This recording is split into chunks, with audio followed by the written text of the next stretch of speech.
Las moradas en el cielo que dice San Juan 14, en la casa de mi padre muchas moradas hay. En la casa, en el hogar de mi padre, en el lugar donde se encuentra Dios, hay muchas habitaciones, hay muchas moradas. Esa sería parafraseando lo que es el texto. Y hablando del punto, porque ya hemos agotado 2, 3, hemos ampliado un poquito este tema, porque muchas de las veces no sabemos, cuando decimos que somos cristianos, no sabemos las promesas que Dios tiene para nosotros, y ni siquiera las entendemos ni las ampliamos. Simplemente escuchamos que una mansión en el cielo y de calles de oro, mar de cristal, y dónde va a ser las moradas. O sea, porque sí, está en la ciudad, la bella Jerusalén y calles de oro, pero ¿dónde va a ser tu morada? O sea, ¿dónde vas a estar? Entonces, la Biblia nos da una ilustración de que Dios después entrega galardones a sus hijos, a sus siervos. Les entrega una corona, que decía el apóstol Pablo que Dios le iba a dar una corona incorruptible, una corona de justicia. Y él cuando dice que lo va a coronar, significa que un rey, cuando se corona, se le asignaba en aquel tiempo, pues no sé si eran acres o eran cierto dominio de ciudades, de colonias ya conquistadas, o de inclusive países, inclusive naciones. Entonces, por eso decimos que cuando en la coronación, o sea, Jesús va a entregar esas coronas por el premio que va a entregar, el premio del supremo llamamiento, que así lo menciona el apóstol Pablo. Para ello no necesariamente tendremos que pensar que la morada es una casita o que es una mansión. O sea, la morada es, si los cielos de los cielos, como decíamos, no pueden contener a Dios, su grandeza y lo enorme que es. O sea, va a ser cosas tan grandes, porque que a ojo, dice el apóstol Pablo, cuando fue al tercer cielo, el apóstol Pablo dice que le fueron mostradas cosas que ojo no vio y oído no oyó. O sea, cosas inefables, es decir, que no les es permitido al hombre expresar. ¿Por qué? Porque son cosas grandes, muy grandes, misterios enormes. Entonces, para poder entender esos misterios, pues tienes que entender la ciencia de Dios, tienes que tener el don de ciencia, así como hay don de milagros, hay don de discernimiento de espíritus, diversos géneros de lengua, también está en los dones de ciencia, de conocimiento, de sabiduría. Entonces, todos esos dones se conjugan y entienden los misterios más profundos de Dios y lo más especial de Dios. Entonces, decía el apóstol Pablo que no sabía si en la carne o fuera de la carne, pero el apóstol Pablo fue llevado hasta el tercer cielo, es decir, primer cielo, ya lo dijimos, aquí lo que podemos ver con nuestros ojos, todo lo azul, y el segundo cielo, pues el universo, donde están las estrellas, el sol, las estrellas, la luna, etcétera, las constelaciones y todas las galaxias, etcétera.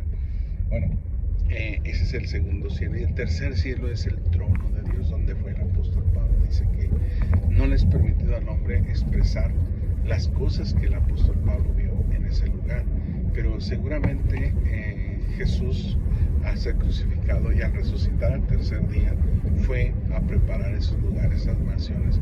Fue así como Él tiene el poder de dar la vida y quitarla, así como Él tiene poder para que por medio de su palabra y de su voz pudiesen existir lo que no existe, pudiese existir lo que ojo no vio y oído oyó, pudiese existir cosas que son inefables, que ni siquiera al hombre le es dado saber, ni siquiera al hombre le es permitido entender.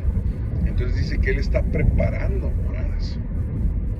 Dice que hay muchas moradas y Él está preparando esas moradas eternas donde vamos a estar con Él. Y dice que en el rapto va a ser levantada la iglesia.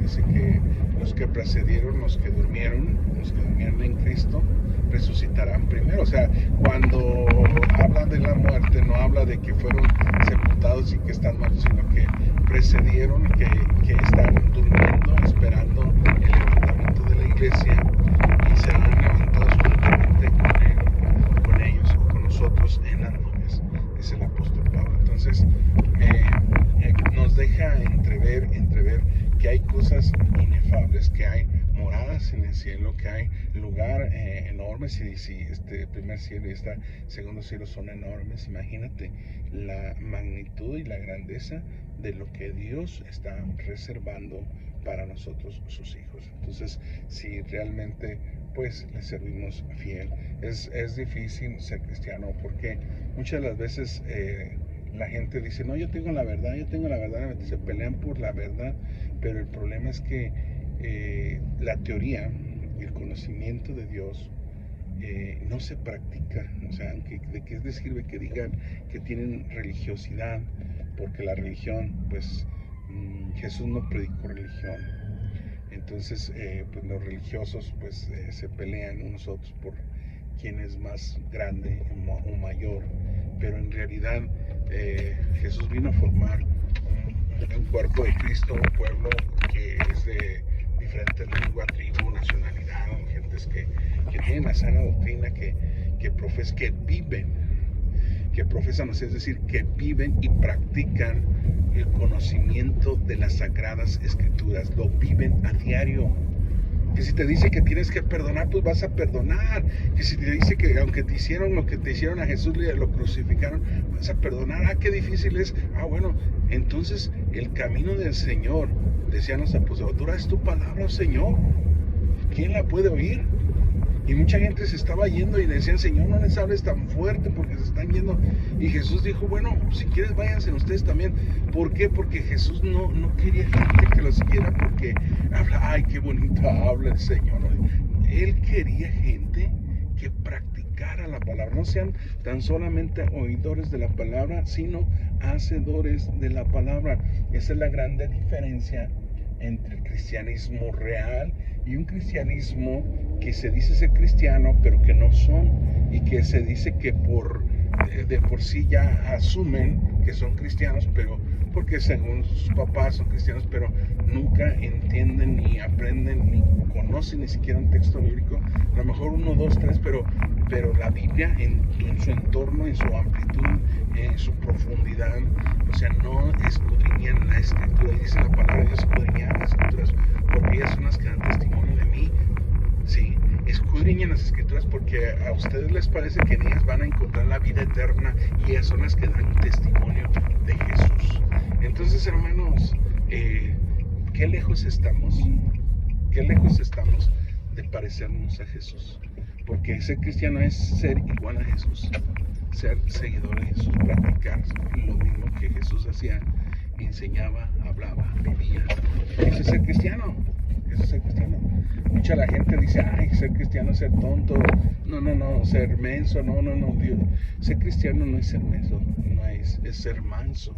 Dice Jesucristo dijo, sean mansos, pero en realidad no, el cristiano no es lo que el demonio quiere que la gente diga que es, pero no, en realidad el cristiano es un siervo de Dios, es una sierva de Dios, y ellos practican la palabra al pie de la letra al 100%, ¿no? Entonces esta es la grande diferencia entre un cristiano real y verdadero y un cristiano que no es real, que se va porque todos los demás lo siguen, porque todos los demás hacen, y se va con las apariencias y con las multitudes. Ancho es el camino que lleva a la perdición, y muchos son los que van por él. Angosto es el que lleva la vida, y pocos son los que lo hallan.